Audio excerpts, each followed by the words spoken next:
Alright guys, so as of yesterday, Tuesday 26th of July 2022, I drove around about 5 secondary schools in Abuja, junior secondary schools, and of course the ones that had senior secondary schools.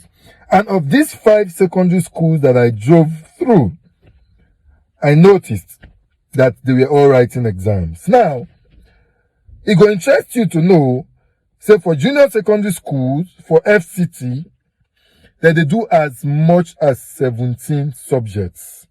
17 subjects, ranging from maths to English to social studies to home economics to physical and health education. 17 neither they do for junior secondary school. Perhaps when you reach senior secondary school, you go come choose whether you want to do science or you want to do arts and all of that. But for the junior secondary school, they do as high as 17 courses. Now, for one of the junior secondary schools, when I drive go, I noticed, say they don't start exams already last week, and they don't do 3 papers from last week till on Monday. So they were still left with 14 papers to go. Now, make I shock you.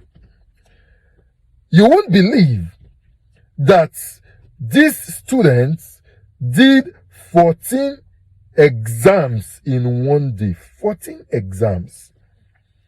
For some of the papers, they did 15, 20 minutes, and so on and so forth. But 14 subjects, they write them as exam for one day. Now, for some of you now when not there around, and I'm going to wonder why.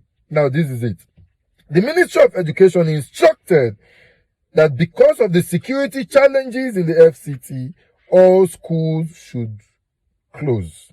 And so they needed to rush the students to finish their exams because already, yes, they approach the time when they're supposed to go on holiday. So from one of the junior secondary schools yesterday, they wrote 14 subjects for exams one day.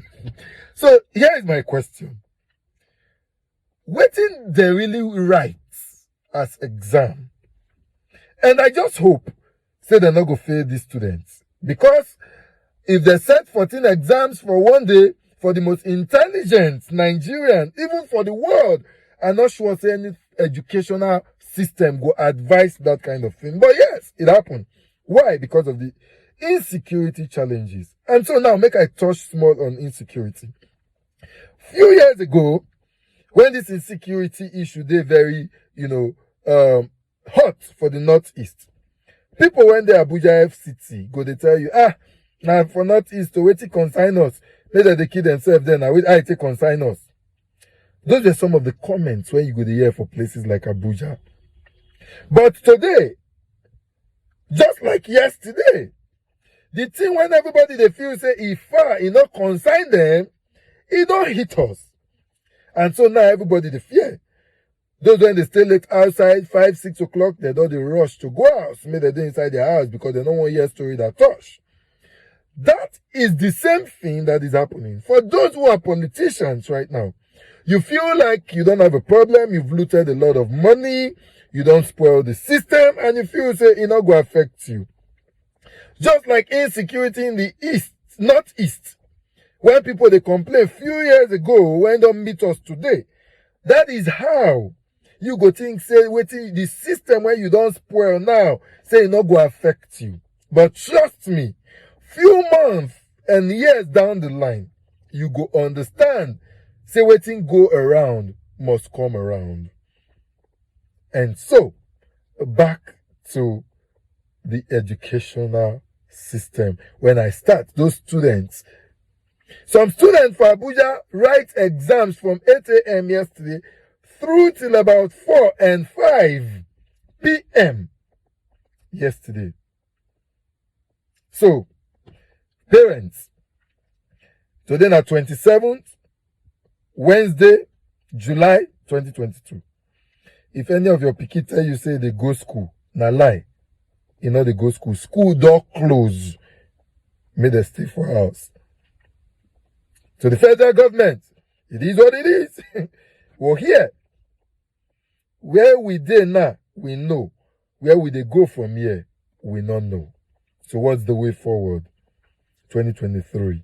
Guys, Nigerians, we can afford to destroy this nation.